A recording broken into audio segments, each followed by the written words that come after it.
The Lotus Method. Taming the restless mind.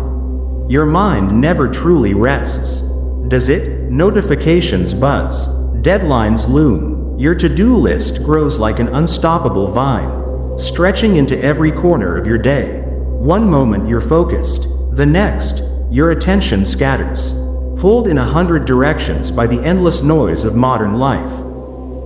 But what if there was an ancient method, older than any productivity hack or motivational speech, that could quiet that noise? What if you could train your mind to stay razor sharp, calm, and focused, even when the world is screaming for your attention? In this video, I'm going to show you how to apply the Lotus Method, a timeless practice rooted in Eastern philosophy. This method has helped monks, warriors, and thinkers transform their chaotic thoughts into crystal clarity. And today, it might just change your life too. So stay with me, because if you miss this, you might never truly break free from the grip of distraction. But if you watch through to the end, you'll walk away with a mindset so calm and focused that even chaos can't shake it. Let's begin. Part 1. Gohan's struggle with resistance. Gohan is full of potential. He's smart, driven, and ambitious. He dreams of becoming stronger, healthier, and more successful in body, career, and spirit. He wants to wake up early, work out, master his craft, and finally live the life he's always envisioned. Sounds familiar, doesn't it? But every time he tries to take action, something invisible holds him back. It's not laziness. It's not a lack of motivation. He watches motivational videos. He listens to podcasts. He reads about discipline, focus, and success. Yet when the moment of truth arrives, when it's time to act, his mind resists. Instead of starting that important task, he picks up his phone. Instead of going to the gym, he opens social media. And instead of moving toward his goals, he finds himself endlessly scrolling, telling himself, "I'll start tomorrow." But tomorrow never comes. This is Gohan's silent battle, a war between his intentions and his impulses. And deep down, he knows exactly what's happening. He can feel it, that invisible resistance that rises every time he tries to do something meaningful. He wants to change. He wants to push forward. But somehow, he keeps getting pulled back into comfort, into distraction, into the easy way out. He's stuck in a loop, a cycle of procrastination, guilt, and self-doubt. The worst part? He knows he's doing it, yet can't seem to stop. But here's the truth. Gohan's not alone. This isn't just his problem. It's the human condition. Every mind does this. Whenever we face something uncomfortable or unfamiliar, our brains instinctively seek comfort. It's survival. When the task feels hard, the brain whispers, "Let's just check the phone for a minute." When the challenge feels too big, it says, "Maybe later." We call it procrastination, but in truth, it's protection. The mind is doing what it was designed to do, keep us safe from discomfort. Yet in the modern world, this ancient instinct works against us. It drags us away from progress and toward distraction. Social media, games, endless scrolling, even daydreaming becomes a form of escape. And that's exactly what Gohan is trapped in, a subtle, internal sabotage. He's not fighting the world. He's fighting himself. You've probably felt it too. That moment when you sit down to focus, but your hand drifts toward your phone almost automatically. That strange pull that makes you clean your desk instead of starting your project. That gentle voice that says, "I'll just relax for 5 minutes." It feels harmless, until 5 minutes becomes an hour. Until one skipped task becomes a week of lost progress. Until motivation fades into frustration. That's how resistance wins. Not through force, but through comfort.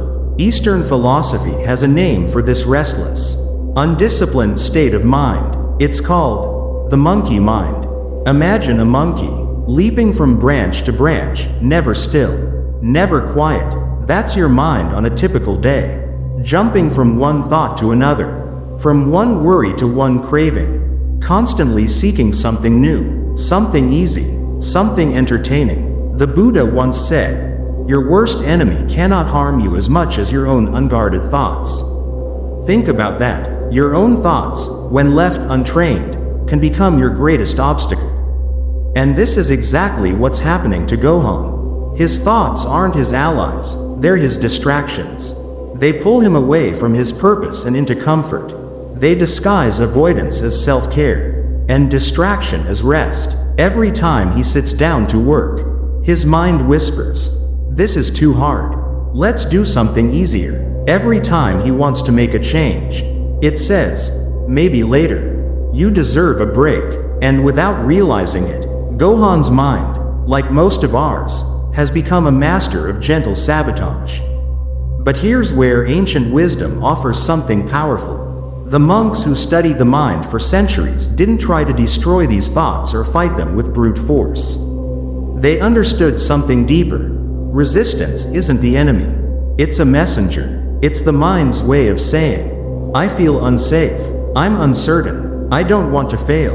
So instead of attacking the mind, they learn to observe it, to understand it, to be aware of its movements, without judgment, because awareness changes everything. When you become aware of your resistance, it loses its power. When you can say to yourself, "Ah, my mind is avoiding discomfort," you stop identifying with it.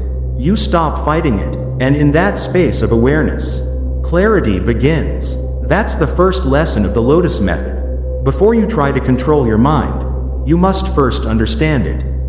Gohan's breakthrough begins right here. He starts to realize that the problem isn't his lack of motivation or willpower. It's his lack of awareness. He's been trying to force his mind into discipline, but force only breeds more resistance. The harder he pushes, the stronger his inner opposition grows. So instead, he takes a breath, he observes, he notices how his thoughts try to pull him toward comfort, how his body reacts when he faces a hard task, how discomfort immediately triggers distraction.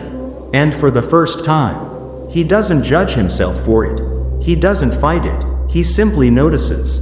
That's the first awakening. Because once you understand your mind, it stops feeling like an enemy and starts becoming something you can work with. In Eastern philosophy, awareness is the seed from which transformation blooms. The monks compared it to the lotus flower, a symbol of purity and awakening.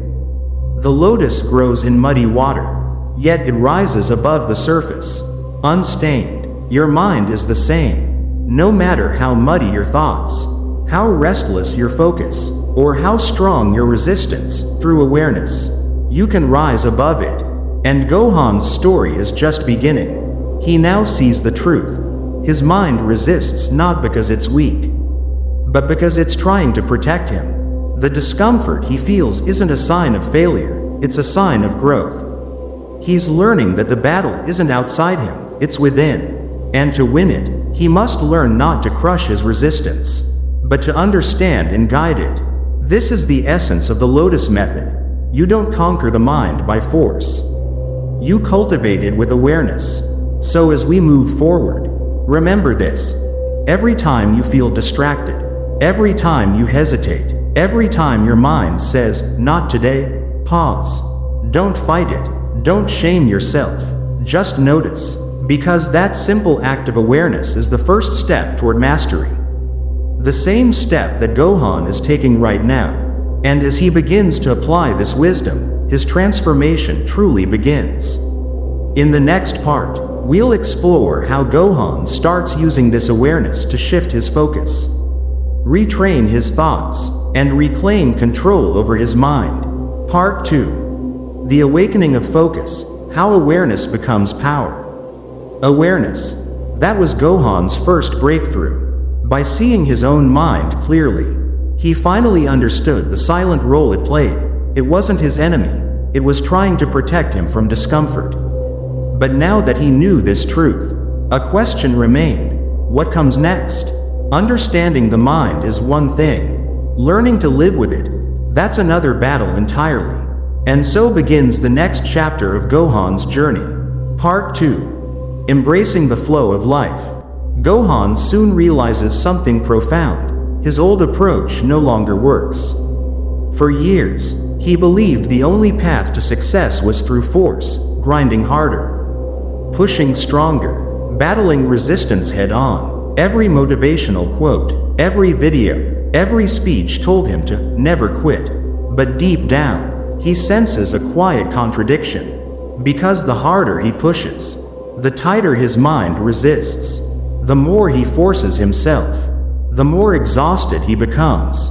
He's starting to see that willpower alone isn't the answer. It's like trying to tame a wild river with your bare hands. The more you struggle, the more the current drags you under. That's when he begins searching for something deeper, something that speaks not just to action, but to alignment. And one evening, while reading about Eastern philosophy, he comes across the teachings of Lao Tzu, the ancient Taoist sage. Among Lao Tzu's verses, one line stands out like a whisper from eternity: by letting it go, it all gets done. At first, Gohan frowns. How can letting go possibly lead to achievement? It sounds backwards, almost lazy. In a world obsessed with hustling harder, the phrase feels like heresy. But something about it lingers in his mind. He reads it again, and slowly, a realization begins to dawn. Maybe, just maybe, the reason he's been struggling for so long isn't because he's not trying hard enough, but because he's been fighting against life itself. The paradox of flow. Gohan starts to reflect. What if doing difficult things doesn't have to feel like war?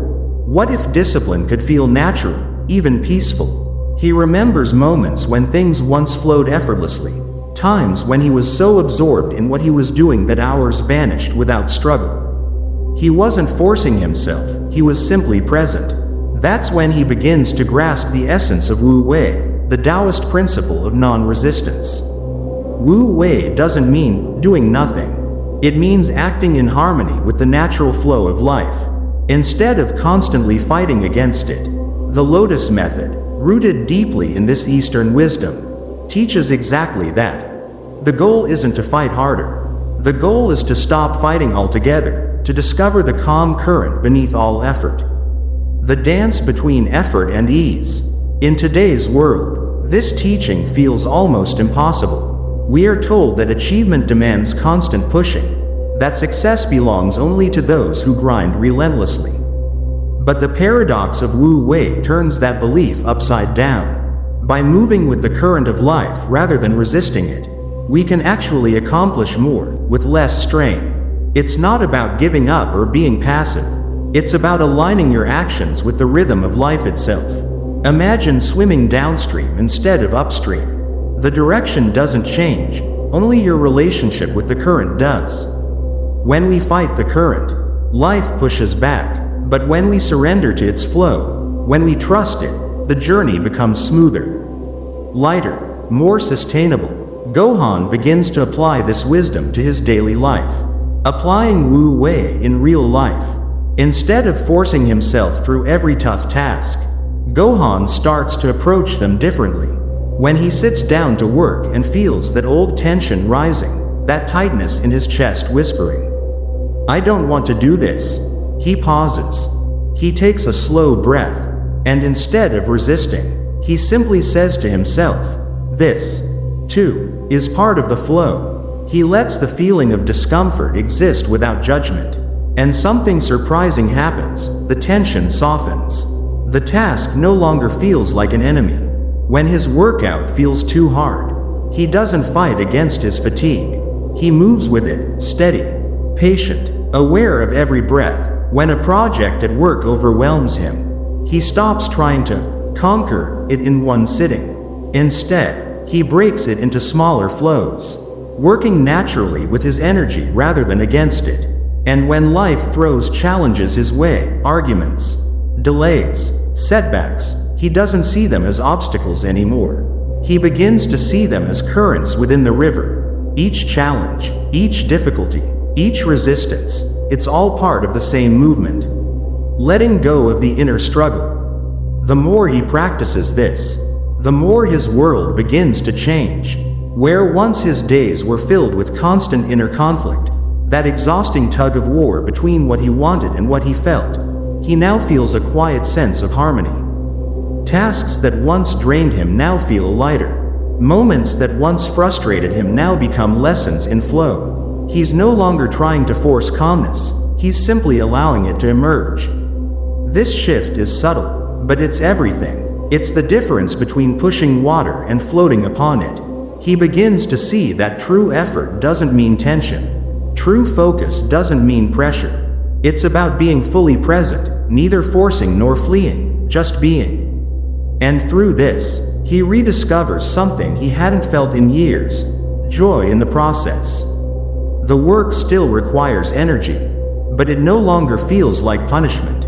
Discipline remains, but it's no longer harsh, it's compassionate, rhythmic, alive. For the first time, Gohan doesn't feel like he's battling himself, releasing resistance, finding harmony. This, Gohan realizes, is the next step in the Lotus Method, releasing resistance and finding harmony within effort.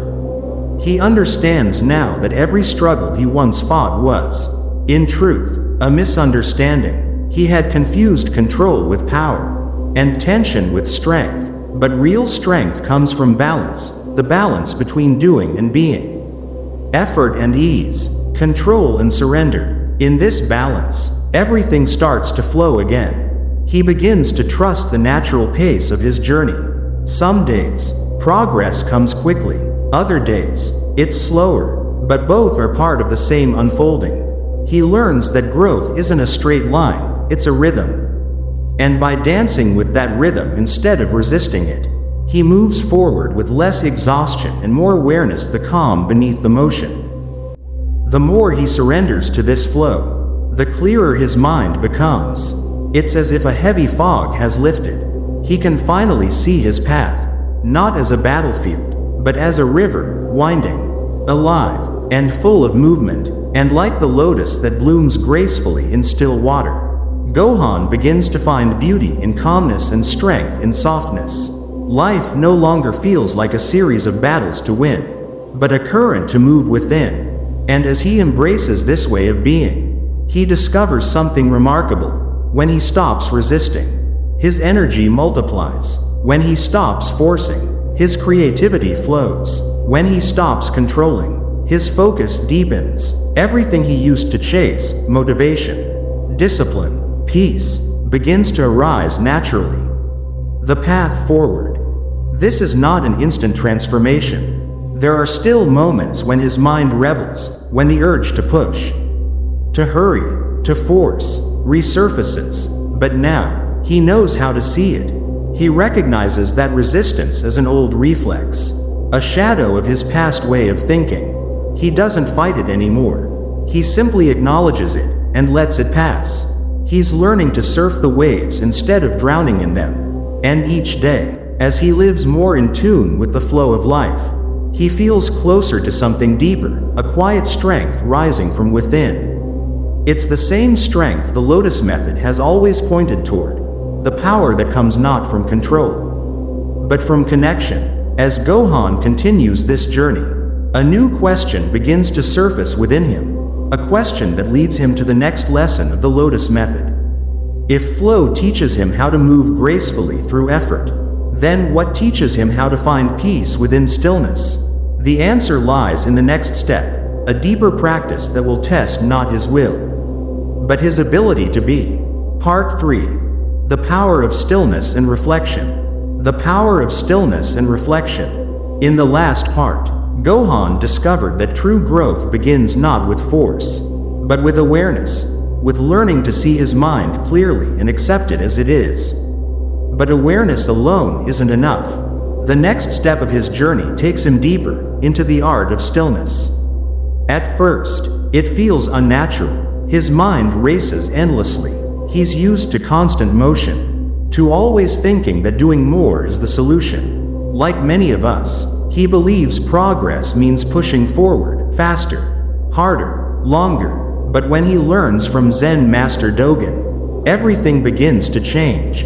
Dogen once said, "If you can't find the truth right where you are, Where else do you expect to find it?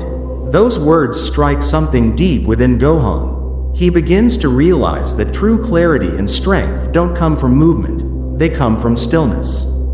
That the answers he's been chasing might already be here, waiting beneath the noise. So he begins to practice zazen, seated meditation. At first, it's frustrating. His thoughts scatter like leaves in the wind. He feels restless, impatient. Minutes stretch into eternities. His old habits whisper, "You should be doing something." But slowly, through practice, something begins to shift. With each breath, his thoughts start to settle. The chaos in his mind quiets down. The endless stream of noise fades into the background. It's like watching a stormy lake after the wind finally stops. The surface slowly smooths.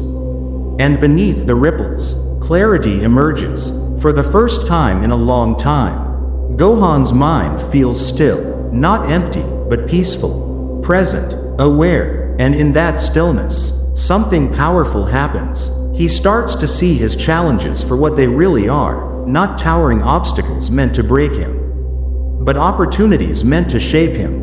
He realizes that his constant urge to do more was exactly what made his mind resist the hard tasks. The more he fought, the tighter the tension became. But in stillness, that resistance begins to melt away.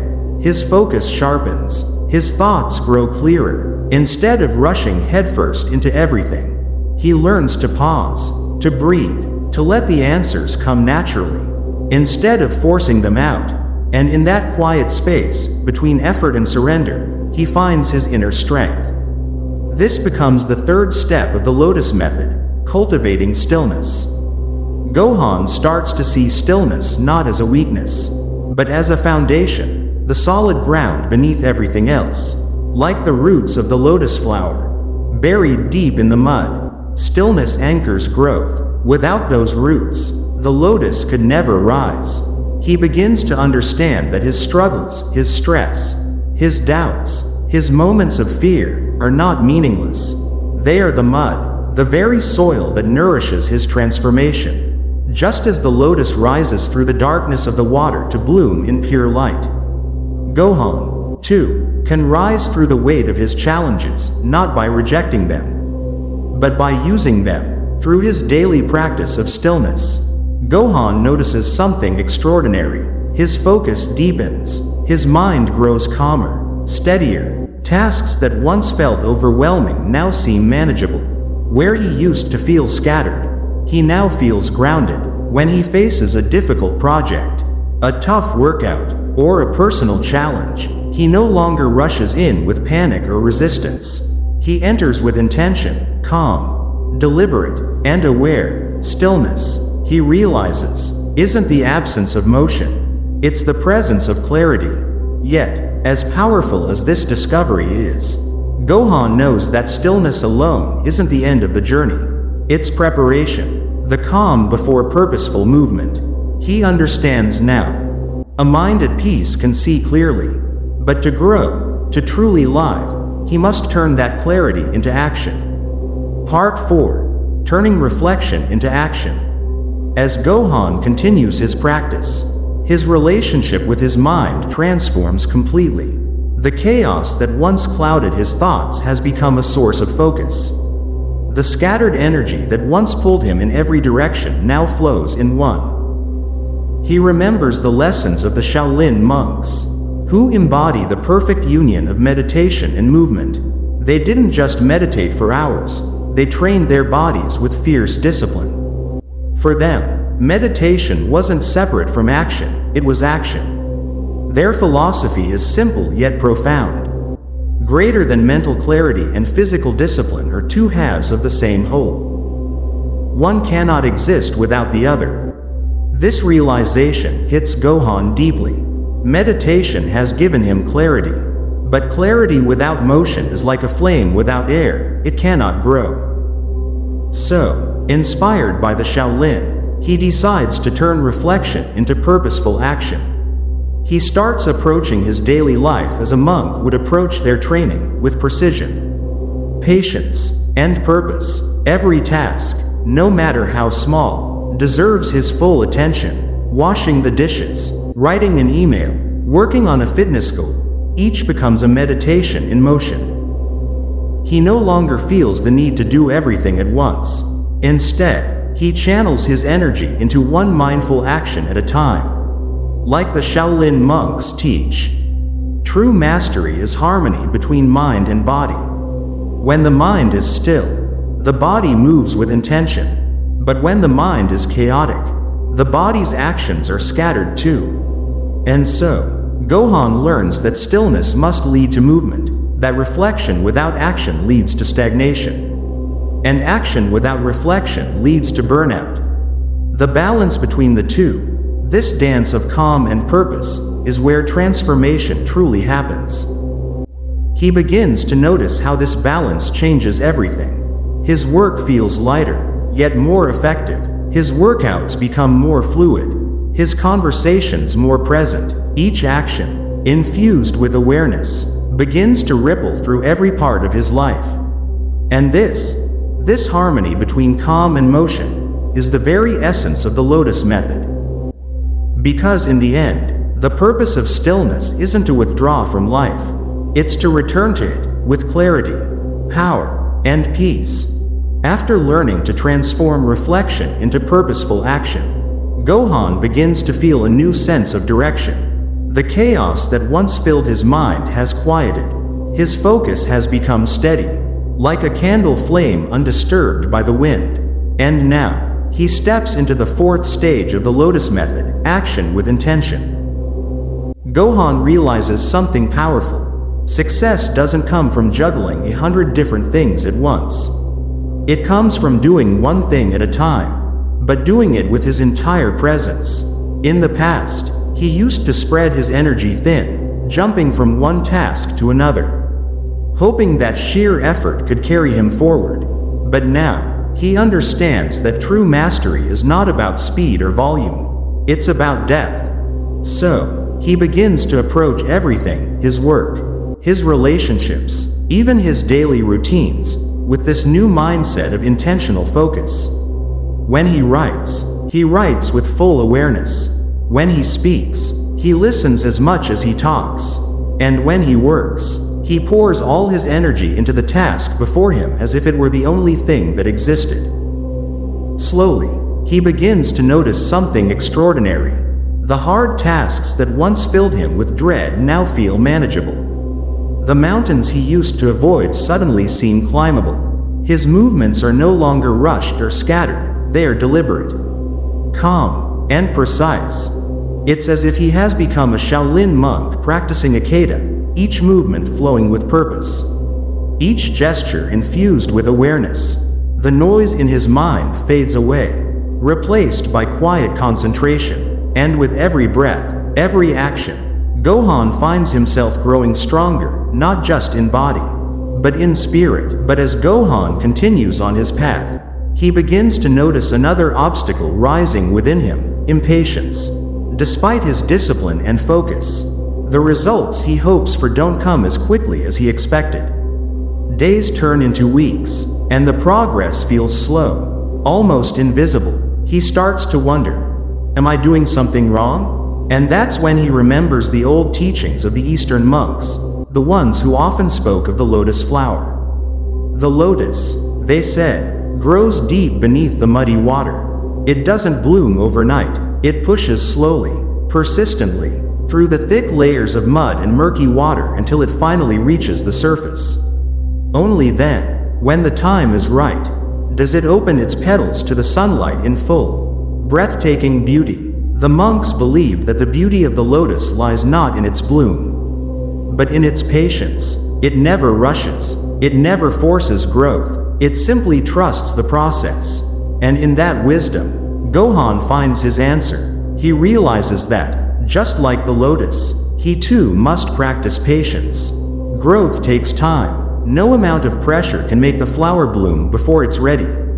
And pushing too hard only creates resistance. So instead of fighting the pace of his journey, Gohan begins to embrace it. He learns to find peace in progress that comes slowly. He learns to trust that every effort, no matter how small, calm is nurturing something beneath the surface. The more he lets go of impatience, the more he feels at ease with where he is.